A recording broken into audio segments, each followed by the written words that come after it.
Hello friends, today I am going to explain to you a very amazing movie, Blood Diamond, 2006.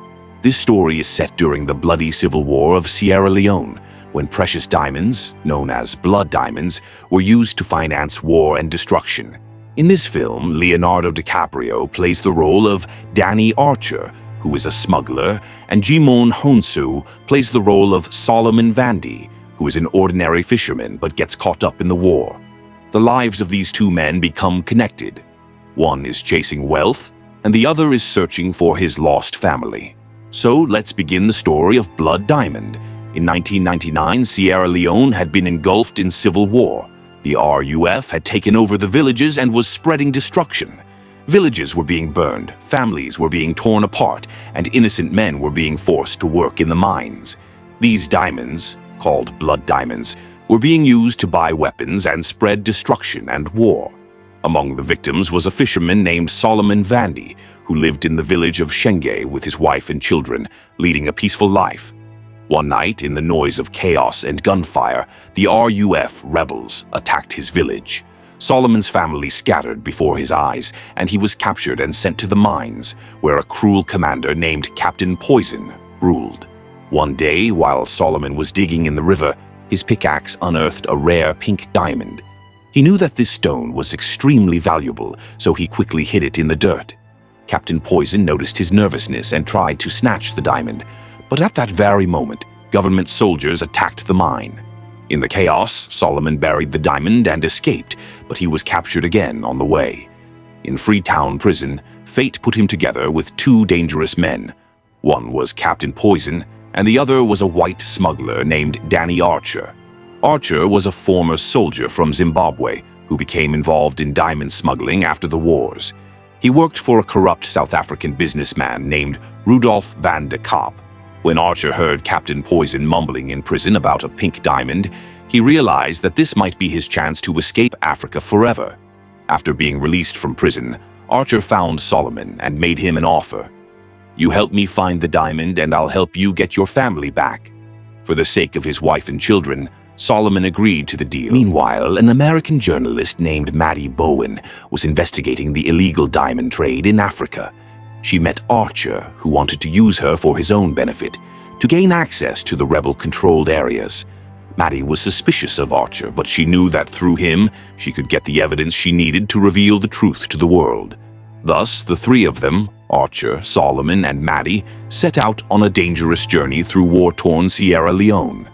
Along the way, Solomon discovered that his son, Dia, had been captured by the rebels and turned into a child soldier. He no longer recognized his own father. Solomon now had only one goal: to bring back his son, no matter what it cost. During the journey, Maddy began to understand the story hidden behind Archer's harsh attitude.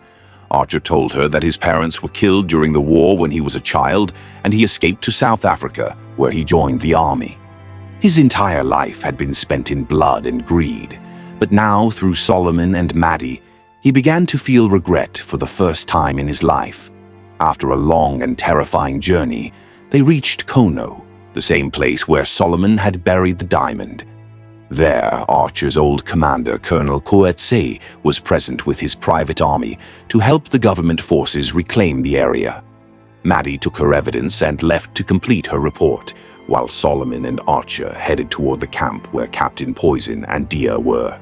In the camp, Solomon saw his son, but Dia was no longer the same child. With a cold expression, he pointed a gun at his father. Solomon reminded him who he was, his father, his home, his mother. Slowly, recognition returned to Dia's eyes. Meanwhile, Archer radioed Coetzee with the camp's coordinates, and moments later, the air was filled with explosions. War broke out. In the chaos, Solomon saw Captain Poison, the same man who had destroyed his life. In anger, he struck him with a shovel and killed him. When the smoke cleared, Coetzee arrived and demanded the diamond from Solomon, but Archer realized that Coetzee was going to kill them both, so he shot him in the fight. Archer was badly wounded.